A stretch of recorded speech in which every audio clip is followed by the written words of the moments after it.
Good afternoon and welcome to another session of ENG4E, brought to you by WASA Distance Education Center and myself, your instructor, Mike Laverty. Today is Thursday, March the 9th, 2023, and we are on class 19 of ENG4E, so that's grade 12 college level English. So we will have 34 classes in total, so we are past the halfway mark of the broadcast, and we are finishing up our discussion of Unit 3. So we'll talk about key question 36 today, report. It's a big one. It's worth 30 marks, and if we have time, I will briefly introduce the culminating activity, but I don't know if we'll have time, but always good to have a backup just in case. Well, not a backup, but if we do have, if I feel our discussion on key question 36 is complete, then we can talk about the culminating activity, but only if I think we've given that subject enough time.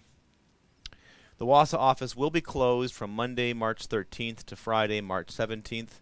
There will be no classes or broadcasts during this time, so it's good to just keep that in mind. Just be aware that will be closed, and that of course means the no classes, no broadcasts. So the teachers are off, most of the staff is off, so you won't be able to contact the office to reach out to us that way. And also just be aware that you may have some closures in your community, your learning center. You might not be able to reach out and ask somebody some questions. So yeah, so just keep that in mind, and also just know that if you've got an urgent question, if you've got something that you want an answer for, like right now, then you should reach out and talk to reach out and talk to someone today. Phone the WATS office, phone your learning center, or shoot me an email if you've got a question you want to have answered right now. Otherwise, it may have to wait until we're back on Monday, March the 20th, 2023. So we finish off Unit 1 and Unit 2 in our first 4 weeks of our course, so those are done.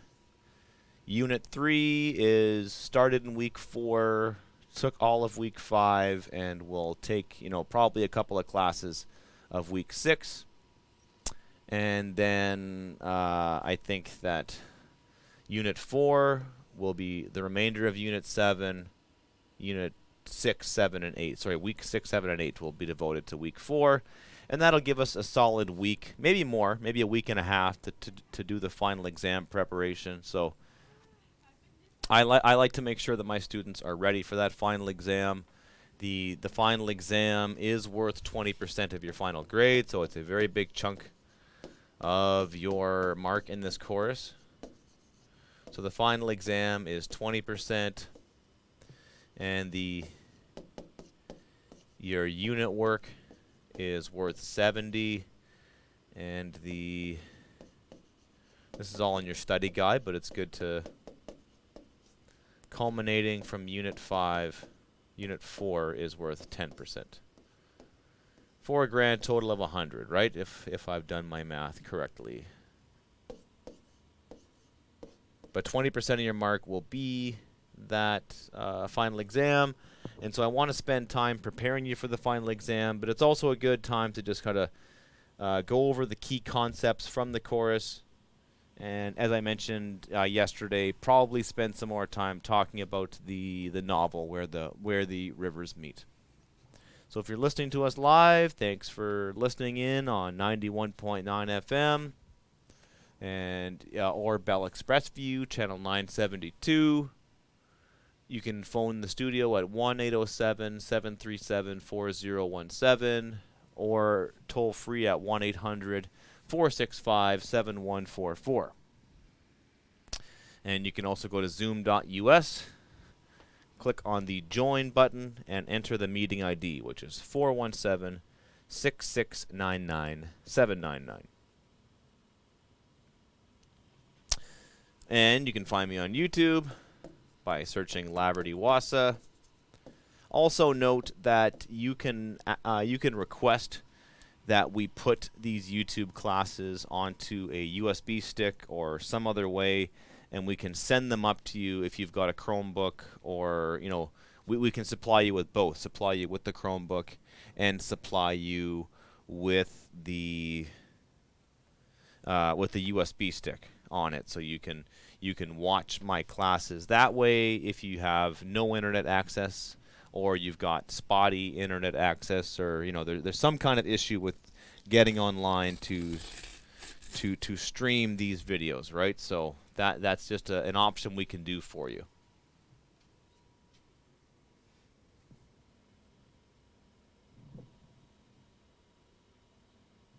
Okay, please reach out to me directly through email, mlaverty, MLAVERTY @nnecschools.org.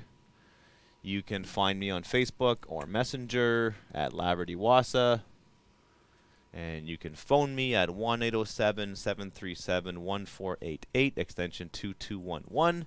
Or you can phone 1-800-667-3703. That's our free long-distance number. And if you've been taking this course for 4.5 weeks, here's your suggested progress. So again, this whether or not you're an independent learner or you're registered to a term, if you've put in 4.5 weeks of work, then you should have made contact with your teacher. You should have read the study guide for ENG4E units 1, 2, and 3. Read, or at the very least, you should have skimmed them just to know what's in there. You should have completed the novel, so you should have read the novel by now, Where the Rivers Meet, and have all your assignments in Unit 1 complete and all your assignments in Unit 2. So don't panic if you haven't met these limits, and because I've already mentioned that there's still 15 weeks left as of right now, as of the first week of March. You've got 15 weeks to complete a chorus, but it's just once you start, it's good to sort of keep that momentum going. And I don't want to make you panic and freak out, but you do have to stay on top of the assignments, and you do need to give your teacher enough time to comment on them and reflect upon them. And that's where I think you might get the longest lasting lessons from this course, is by having someone read your writing and read your output and have that person give you some feedback on it. So here's our lesson for today. We're going to look at our quotes from the day. These are about business communication. We'll have a discussion about using visual elements in our business communication. We're going to look at some report exemplars. So something can be an example. And an example of something is just that. It's just an example of a form, of a content type, of a genre. But an exemplar is something that looks really good and is, an exemplar is something you should strive towards, and something that you could, use as it's a really good example for, that's what it is. Basically, it's a really good example that shows you how to do something.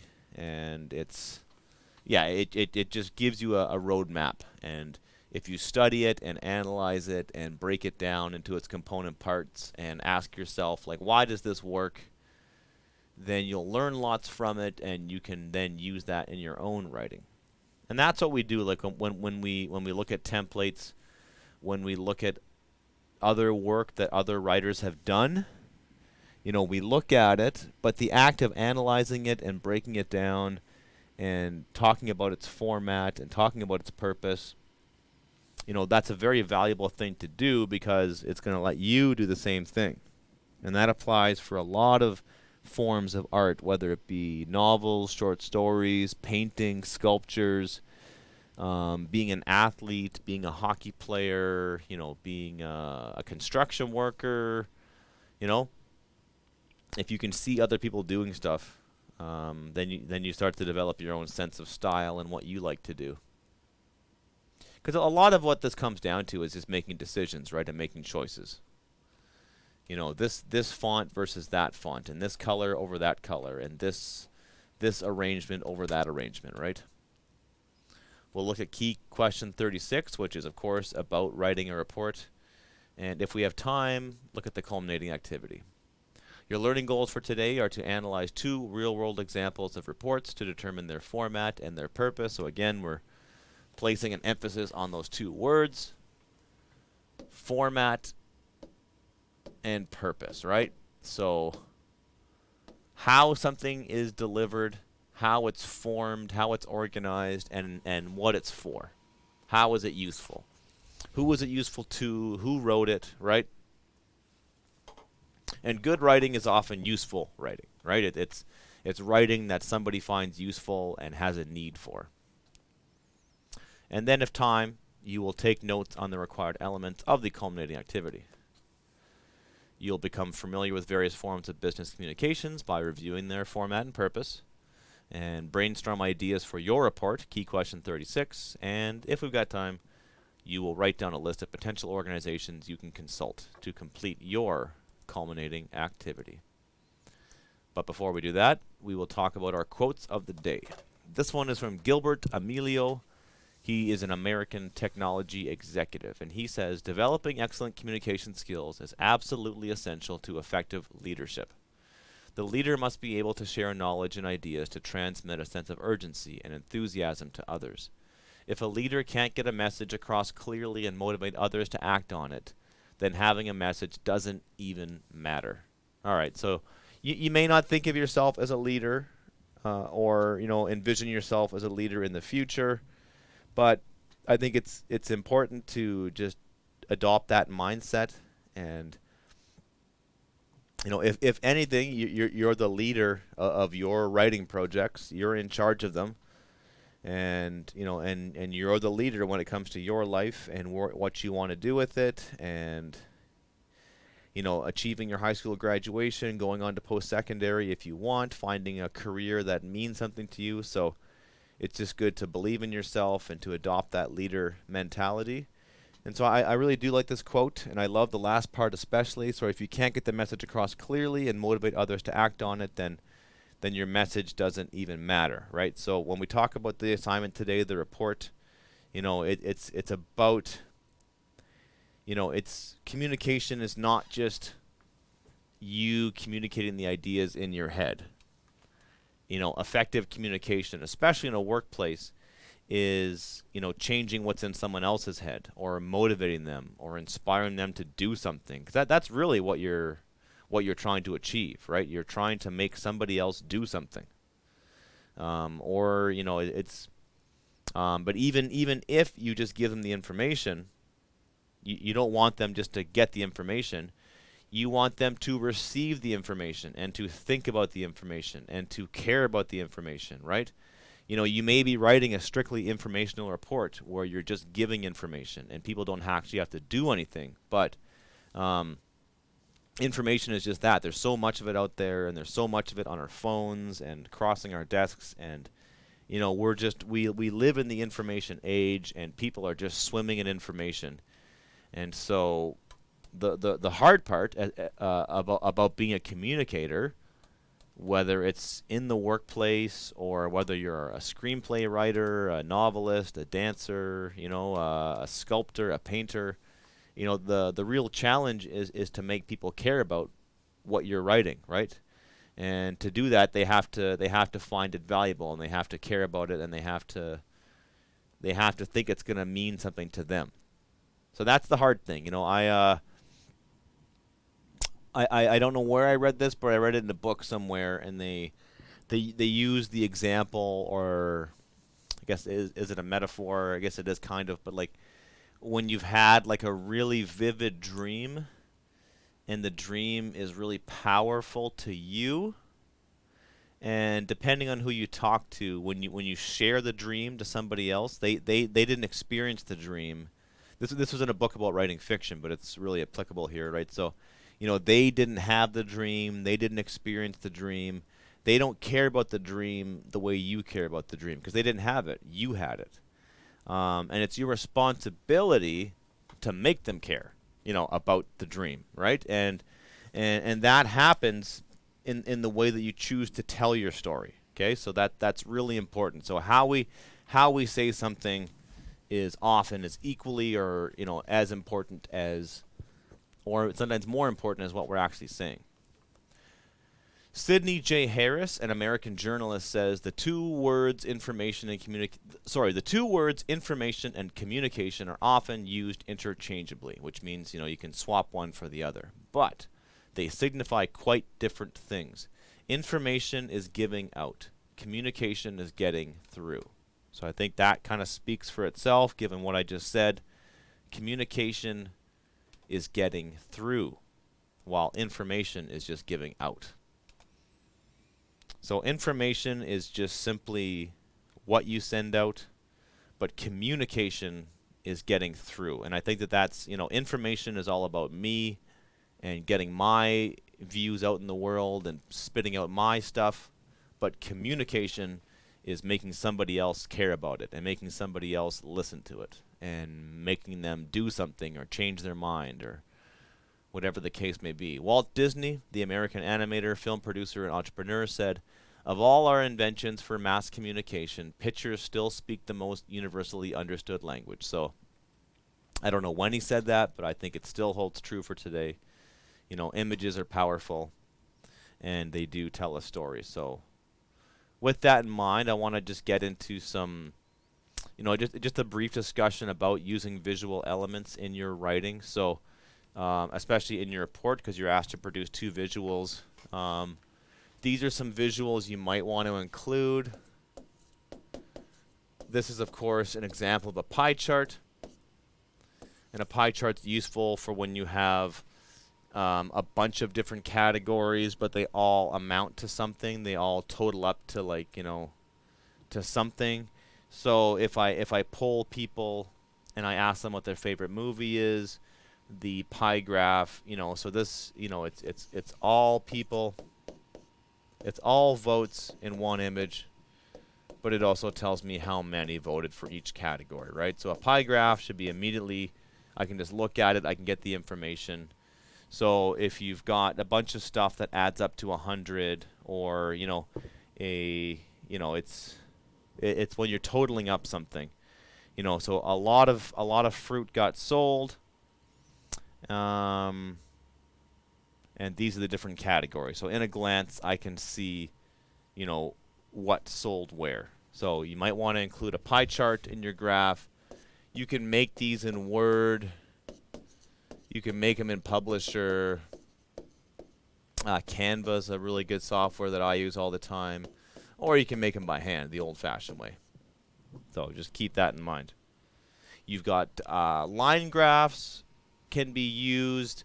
Line graphs are typically used when you're charting things over a period of time. A lot of line graphs go from Monday to Friday or 2020 to 2022. You often see these to talk about financials, and it tracks. Often these things track over time. Sometimes you'll see weather done this way or a workout, but it's it usually has a time component to it. Not always, but just we have bar graphs, which come in the vertical version and the horizontal version. And those can be used when you've got similar categories. So similar categories of things, and that all did the same thing, right? So there's 4 bands: Marva and the Larva, Sherman the Worms, Doug and the Slugs, Gale and the Snails, and they all sold records, right? So or you can have, let's see, you've got 4 different salespeople, right? So I've got Kent. I can see his sales figures for 4 different years, but I can also see, I can see how much Kent sold. I can see how much he sold over the course of quarter 1, quarter 2, quarter 3. I can see where Kent stands in relation to his coworkers York, Mercy, and Lincoln, or maybe these are sites, I'm not sure. But I can see how much they brought in, and then I can see it changing over time, right? So that's when you've got similar categories or similar things that are all doing the same thing, right? So it's 4 companies or 4 salespeople and they're all selling stuff, or 4 bands and they're all selling records, right? So it's just a way of, and its main purpose is a comparison tool, right? You are comparing things. Now, infographics, this is probably one of the more popular ways of displaying visual information in terms of using a combination. So infographics use a combo of text and image to get the point across. It's similar to a graphic novel or a comic book, and it looks a lot like advertising because it uses a lot of the similar features, right? But it's meant to get your attention. It uses lots of icons and images, and it's giving you information that could be just given to you in words. They don't need the images, or like you could tell this with just words, but it would take a lot longer and the format would be a lot bigger. So an infographic is giving you a lot of information in a very small amount of space, and it's very visually appealing, lots of colors, and it's designed beautifully. So I don't expect you to produce something this polished, but it's just good to be familiar with the word. So when you see an infographic, so it's information that's told through graphics. It's also told through text, right? So it's images and text combining together to tell a message, right? And then of course we have photographs. Just photographs are useful images to use in combination with text and reports. And one really good picture can tell, the cliche says, could tell 1,000 words, right? So one good picture can really help your report out. And like I could be the most talented writer in the world, and someone could just say, what does a moose look like in its natural habitat, right? And I could talk about the antlers and the color of its fur, its pelt, it's the size of its nose, its dark eyes, the way it smells. I can talk about all that, but just showing somebody a picture or a painting, it just conveys everything in one image, right? And the person can just see it for themselves. This is I Googled award-winning photo, so I love this image of this guy carrying this like massively, incomprehensibly big bundle of something on his head out there in what looks like a savanna or kind of plains here.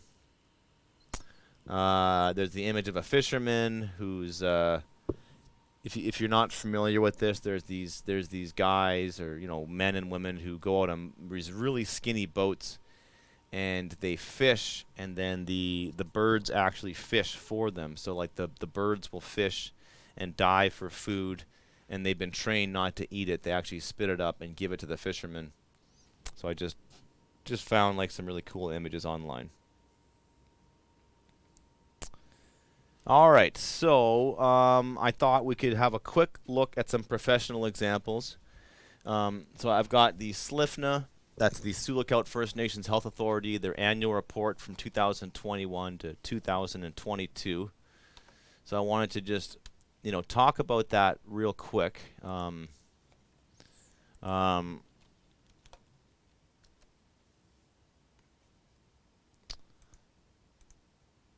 Whoops, I'm just realizing, I think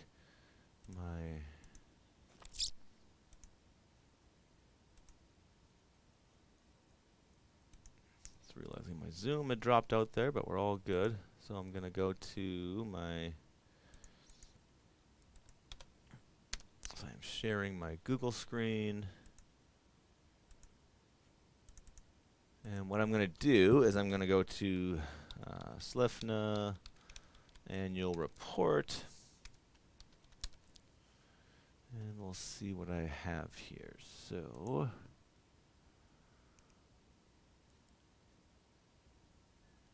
whoops. Huh.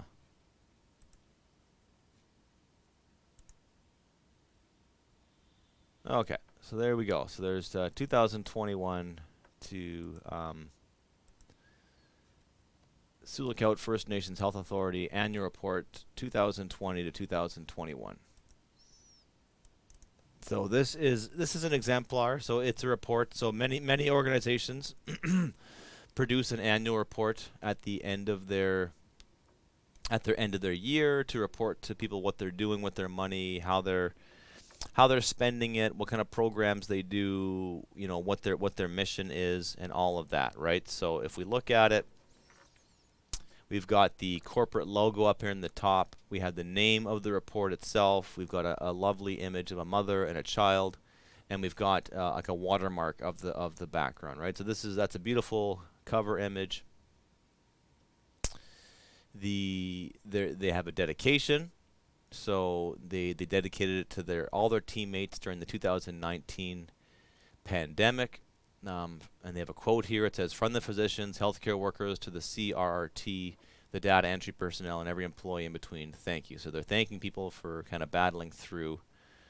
They've got a table of contents, right? So the report, it often sort of matches or reflects what you might find like in a textbook, depending on how big it is, right? So this is a monster report. It's like 70 pages long, but if you just look at it, it's clean, it's organized, it's got a footer at the bottom of the page that has the name of the person who produced it. It's got the short form AR annual report, and it's got the page number, right?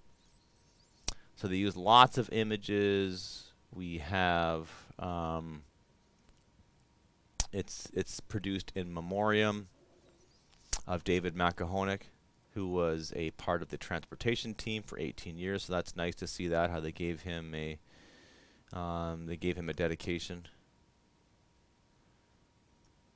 So lots of images. You know, you see the people who are involved in the organization, the vice chair, the board secretary, the board elders. Yeah. And so we have John Cutfeet, the board chair. We got a message from him, and then so we don't have time to go through all of this. James Morris, executive director, but you know, it's just a beautiful combination of images. And you know, if you just flip through a document like this, you just see how kind of amazing it is and beautiful. So here we go. We've got some financials. So you've got like some pie graphs, some line graphs. You've got, right. So that's your financial elements are usually given that way. They're given through, you know, images and things like that. So we've got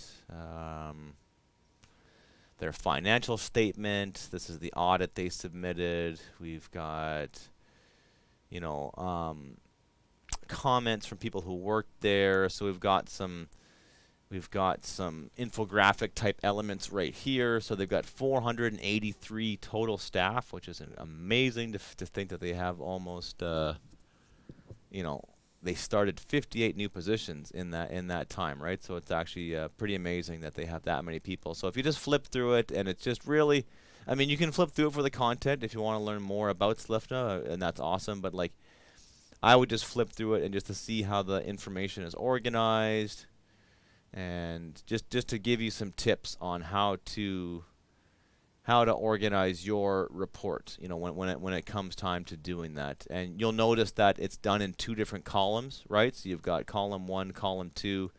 That pretty much goes throughout the entire document. The entire thing is produced in those two columns, which just makes it a little easier to read. It adds more white space to the document. It does, you know, and again, it's a very long document, but it's certainly worth having a look through.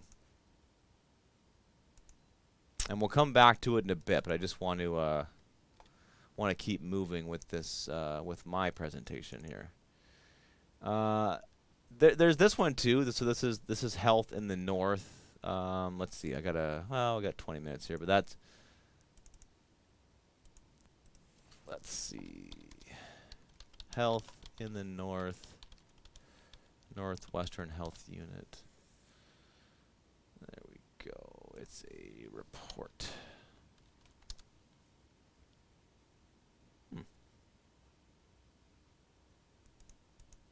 Okay, so I'm on the Northwestern Health Unit website, which I think that's where I found it.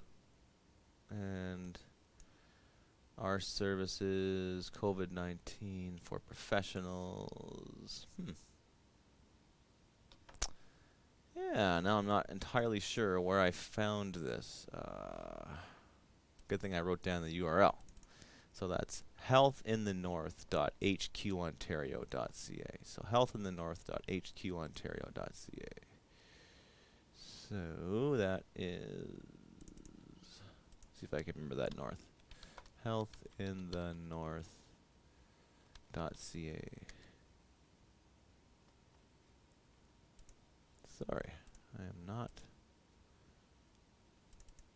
Healthinthenorth.hqontario.ca. There we go.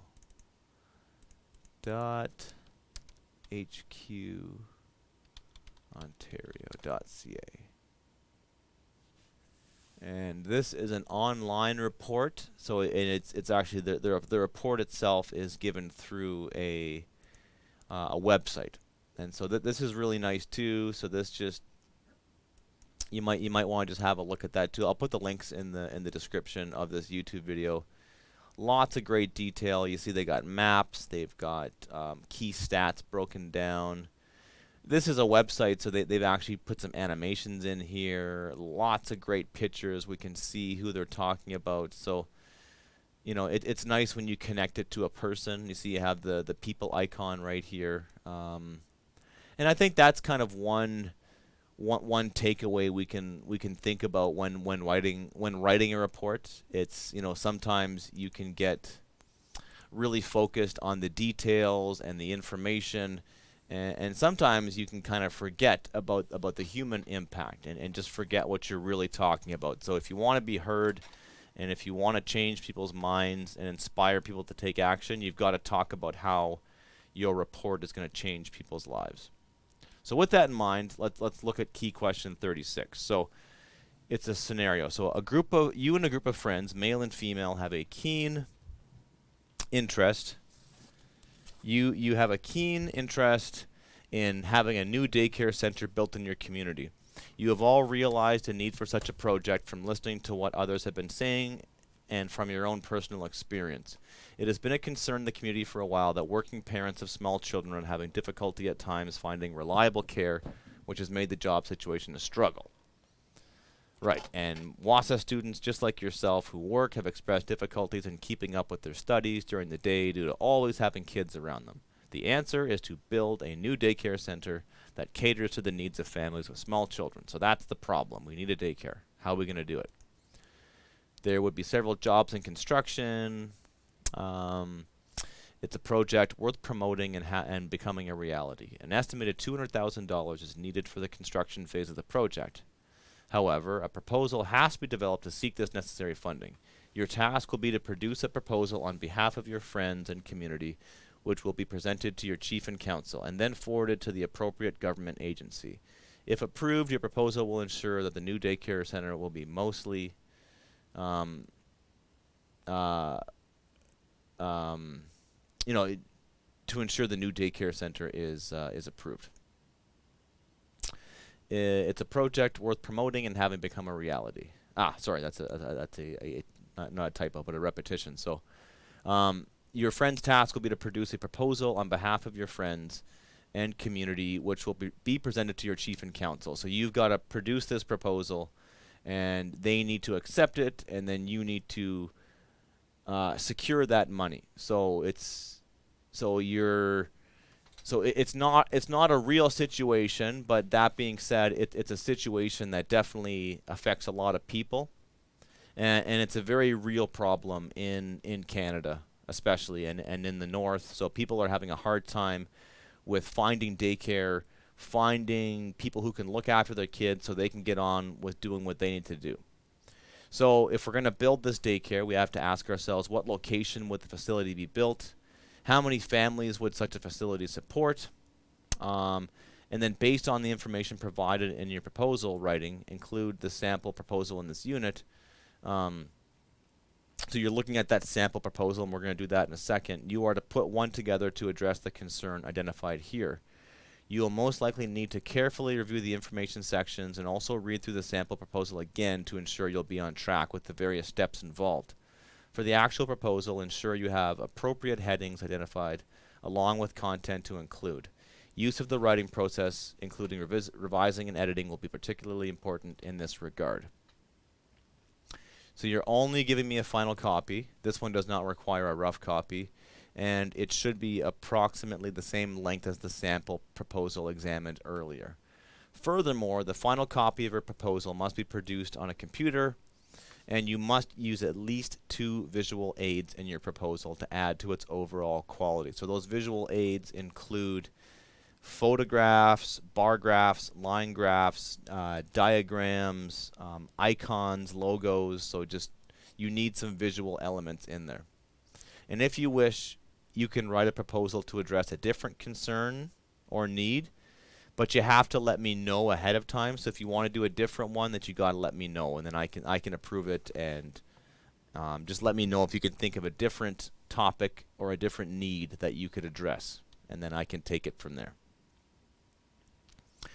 And so when we think about our report that you're going to write, I'm thinking about the sample that we looked at earlier.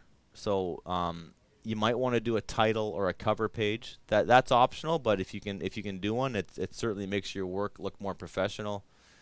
Your report introduction. So you'll have a title for your proposal. You will have or your report. Your who it's from. Provide an introduction, provide a background. So that's the introduction to it. So the title of it, who it's from, where it's going, a brief introduction, and the background information. And then there's the proposal itself, which is the rationale, why it is needed, implementation, how it's going to actually be delivered, your budget with notes, staffing, schedule, and your credentials, right? So your team, right? So we can have a look at that, and we can start to just brainstorm some ideas. So, what I would do here is you could start like a planning document, or you could start like an outline, but for something like this, you might want to just create like a Word document, or just if you're working on a blank sheet of paper, and then just start typing things into it.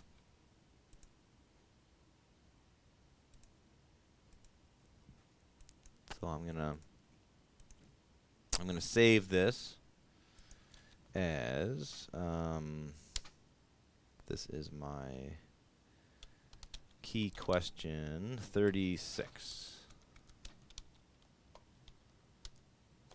All right, so let's do this. This is key question 36. Let's get the exact phrasing down. A report with promise. That's the title. All right. So a report with promise. Okay. So and so what I'm going to do now is I'm just going to make some notes to myself here. Okay. Yeah, so I'm just going to make some notes to myself. So I'm going to say, title page. This is going to be optional, but think about, finding a nice image, a nice photograph, a specific kind of image.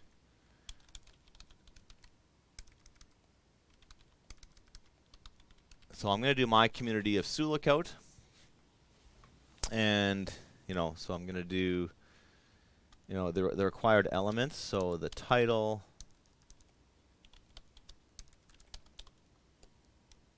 and you can always come back to this later, right? But I find that it's nice to just think of a working title that you can come back to later.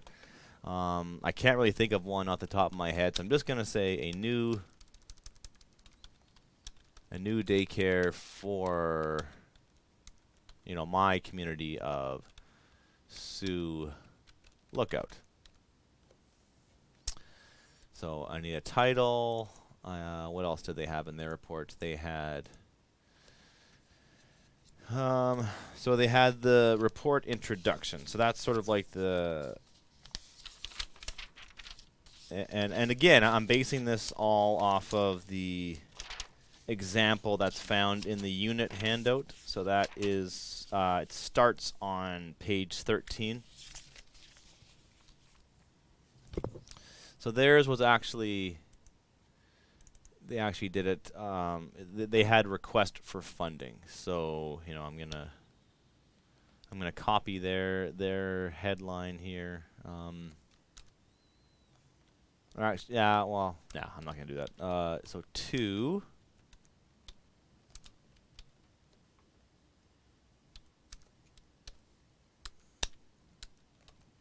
And from. So it's going to be 2. So I'm just going to put mayor and council, Sioux Lookout, Ontario. So this is 2 mayor and council members of the municipality of Sioux Lookout. Okay, and then from, so you need like a name. So you could like think of a name for the group that you're going to invent here. So you could just do I don't know. We're gonna be the daycare dream committee. I don't know. Just making things up. It doesn't really matter at this point. I could change that later. So I've got the title of it, to and from. So I'm gonna need an introduction. This is what they did, and they also had a background section. And so this is my I'm gonna put this in all caps. This is my report introduction. And I'm gonna go make that really big. Maybe even give it a different color. Nice green or something. There we go. Then I'm gonna copy and paste that. And then I'm going to type in and this is the proposal itself. So this is my proposal. And the proposal is further broken down into those other key sections, right, of the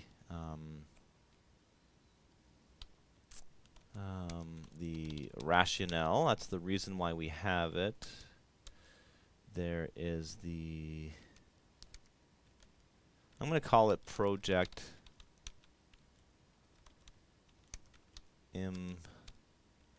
implementation.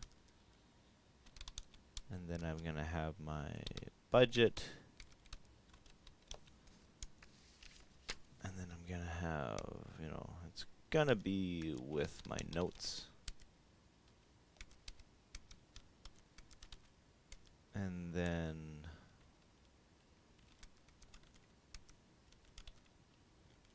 there's the staffing section.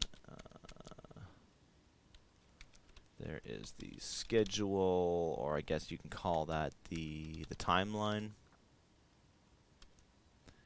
And then you have the, so again, I'm just copying what they've done. Then you have the credentials, right? So you have all these things that, so you're just taking that format and then you've got to fill them in as best you can, right? So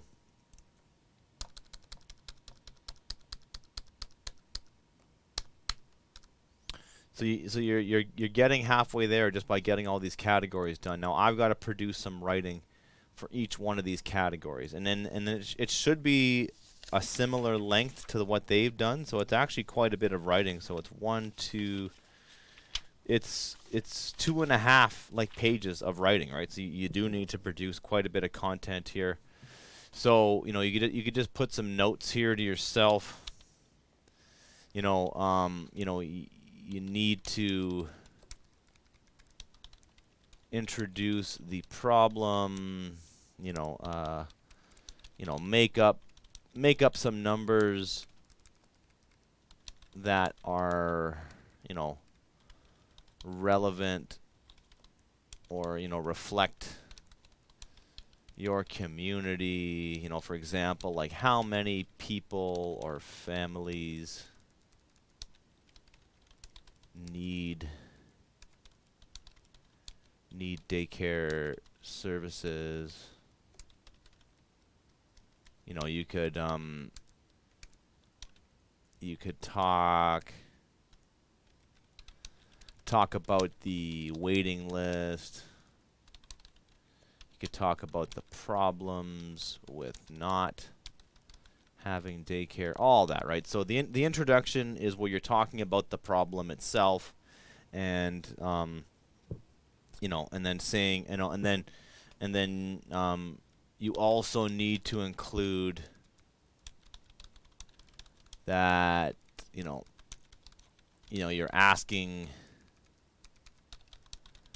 for the 250,000, right? And then of course we're thinking about the required elements that we need. So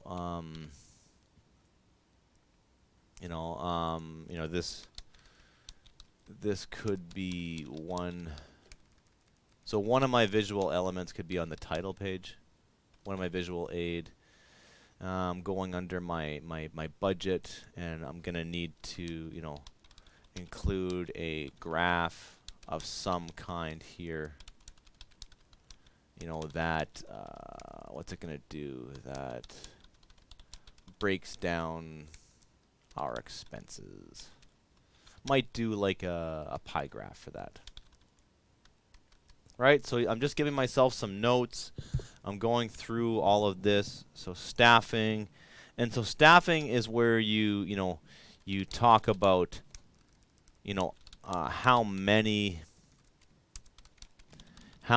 positions will be needed. The credentials is where this is where you talk about the team, right? This is where you talk about the team. And then you can make up some names. Make up some names and titles there. The schedule is of course when the daycare would be built, right? Because first you got to build it. When it would accept kids, /B running. When you would need the funding, right? These are all important things. And then you're gonna make all this up, but you got to figure it out. So when construction starts and ends, right? And then you got to talk about some important stuff, like in the project implementation. You're talking about where it will go, right? Where it will go, the building design, the philosophy of running it. All of that's got to be in there. And then the rationale is, this would be like a further, this would be more explanation on why it is needed. So you're using your creativity, and you're going to make up a lot of stuff here, but that's basically what I would suggest to you, is to have a running Word document going like this, or like a piece of paper to get your notes down, and then have these headings, and then just jump around and start filling it in, and then just whatever part of it speaks to you first, just do that part first, and then just go up and down and start filling in your report, add your visual elements, add your title page, make it look good, check your spelling. That's all the time we can devote to this today. We'll come back to this when we're done from the break. So have an awesome March break, and we'll see you on Monday, March the 20th.